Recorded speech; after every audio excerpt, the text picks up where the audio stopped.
Hey everybody, in this video we are going to talk about complex ionic type 1 compounds, basically ionic compounds that have polyatomic ions in them. Let me flip my computer around here. Okay, so a polyatomic ion is just a charged particle that's made of more than one atom. Note, if we look at get my drawing thing here, computer doesn't want to behave. So the word, oops, okay, I don't know what's happening. Time out.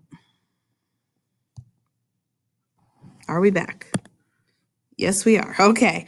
So the word poly means many. Atomic would be atoms, and then ions is a charged particle. So a polyatomic ion, or PAI, is a ion, a charged particle that's made up of more than one type of element, more than one atom. And here in your notes, there is a chart. There's also the same chart on the Pretty Purple periodic table. There's just a couple on this chart that aren't in your Pretty Purple, and that's bromate and iodite. So just, make note of those. But what I want to point out here is this guy at the top, ammonium. He often gets forgotten because he's just squeezed in at the top here. There's obviously a lot more anions for the polyatomic ions, but the ammonium ion cannot be forgotten because he does come in, and if you forget about him, then you're going to struggle. So let's move down to the rules. I already have the rules written, so you can pause the video and write them down and then play the video and we'll talk about them. So writing the name, the rules are the same as traditional type 1 binary compounds. We name the first element, we name the second element, or in this case, the PAI. The only thing that we need to add to the rules is this one right here. We've always said that ionic compounds start with a metal.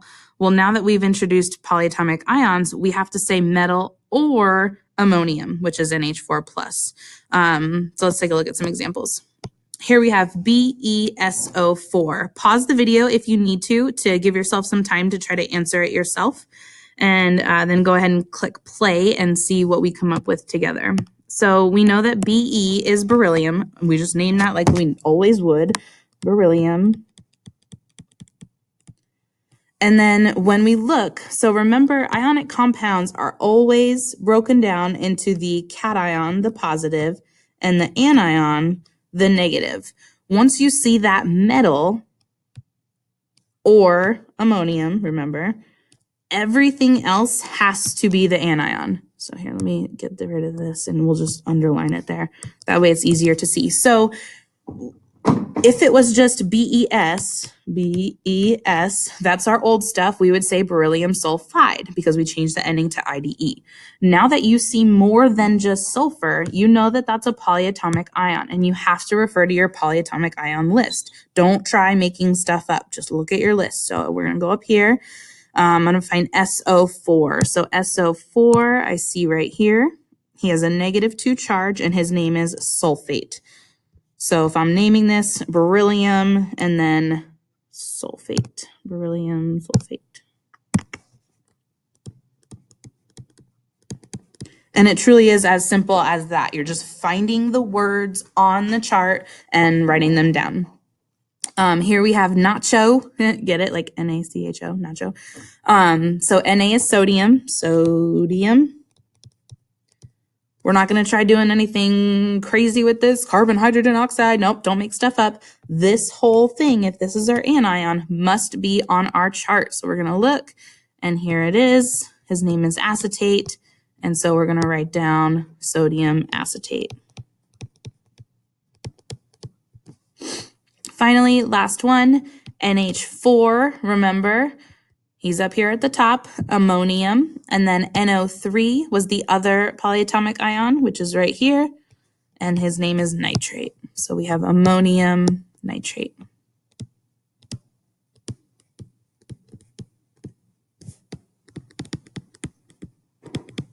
So really, when you're naming these, the hardest part about it is reminding yourself, reminding your brain that as soon as you've passed the cation, the metal or NH4, you need to go to the chart to find the anion. And then as long as you can read, then you'll be fine. So that's naming. Now, here's writing the formulas. Again, pause the video if you need to, but what's really nice is that the rules are exactly the same as they've been for ionic type 1. Symbols, charges, crisscross. So let's take a look at what that looks like. For potassium bromate, I know that potassium is the symbol K, and he has a +1 charge. I know that by looking at the periodic table. So you have to just get your periodic table, whether it be in your notebook or the pretty purple, and just find the charge. Then bromate. So I'm going to go up to the chart. Again, as soon as I see the 8, I know that it's not just the element bromine, because that would be bromide, right? We changed the ending to IDE. So here's bromate. We have it highlighted already, but I'm just going to underline him. Bromate is BrO3 with a -1 charge. BrO3 with a -1 charge. So when I come down, I'll put BrO3 with a -1 charge. We did symbols, we did charges, and now we can crisscross. So when we crisscross, remember, we're only taking the number. It has nothing to do with the charge anymore. This is just our cheat. So we're taking the numbers, the 1 and the 1. And also remember, we do not write ones because it's redundant. So our formula is KBrO3. Okay, bro. And that's it. Easy enough, yeah? Let's do this one. It's a little bit more involved, but not any more difficult. So aluminum, I know, is Al with a +3. Go ahead and pause the video for a second. See if you can find chromate in his charge. You know that chromate is CrO4, and he has a -2 charge. And I just remembered that. If you want proof, where's chromate? There he is. Chromate, CrO4 with a -2. Okay, go back down. So here's where this extra step comes in. All right, so when we crisscross, this 2 is going to come down here for aluminum. This 3 is going to come down here for chromate.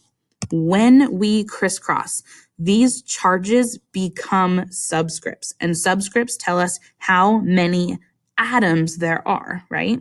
So if I have Al2, that's telling me that there's 2 aluminum atoms. And if I crisscross this 3, that's going to tell me that there's 3 chromate atoms, right? But if I just put CrO4 3, well, that looks like there's 43 oxygens, and that's not right for sure. So in order to relay the message that this 3 needs to apply to all of this, we're going to put parentheses around that polyatomic ion. And putting those parentheses tells me that there's 3 of that thing. And again, just to go back to our original reasoning behind this, we know that aluminum, if he has 2, then we have Al with a +3, and we have Al with a +3. That's his charge, right, from over here. And that totals +6. Well, in order to equal 0, I need to have a -6. Well, if I have 3 CrO4s, CrO4, CrO4, CrO4, then I have -2, -2, -2, which totals up to 6. So the crisscross still works. The logic and math behind it is still the same. You just have to remember to put those parentheses around so that you're relaying the correct message. There's 3 chromates, not 43 oxygens. So let's take a look at that one more time. Here, I'm just going to erase this to get it out of the way. Okay, so strontium cyanide. Strontium, looking at the periodic table, is element Sr, and he has a +2 charge. He's number 38 +2. Cyanide. So when we look at the periodic table, cyanide looks funny because it doesn't look like the other ones. It's just a capital C and a capital N. So it's made of a carbon and a nitrogen. They come together to make cyanide. So we'll go back down. And where is it? Here we go. And cyanide has a -1 charge. So when we write that, we have to put -1. Okay. Now, when we crisscross, the 2 comes over so that there's 2 cyanides. The 1 comes down, so I'm going to have 1 strontium. So I write Sr. Now, once I've written my metal, I know I don't need to write the 1, right? I need to decide before I start writing stuff if I need parentheses or not. If this was a 1, I wouldn't need parentheses, like up here. There's just a bromate. If I put parentheses there, it doesn't change anything. It doesn't do anything. It just, adds extra work. It's just KBrO3 because this is a 1. Coming down here, I know that I'm crisscrossing a 2. Any number more than 1 with a polyatomic ion is going to need parentheses. So I'm going to put parentheses, CN, close the parentheses, and get a 2. And just to show you what it would look like if I didn't put those parentheses, I would put SRCN2. And here's my positive thing. And that would mean that this is my negative thing. But if I were to name that, it certainly wouldn't be cyanide because cyanide is CN. And I don't know what carbon with 2 nitrogens is. That's not a thing. So we need that to say, that there's 2 cyanides instead. All right. So hopefully this helped kind of visualize, what we're doing with these charges and how the polyatomic ions come into play. There's nothing, crazy going on. There's nothing new really in terms of the rules. It's just a matter of remembering what you've been taught and applying that to this new type of ion. So hopefully you guys have checked out the answer keys and asked questions, and just let me know what else you need. Thank you.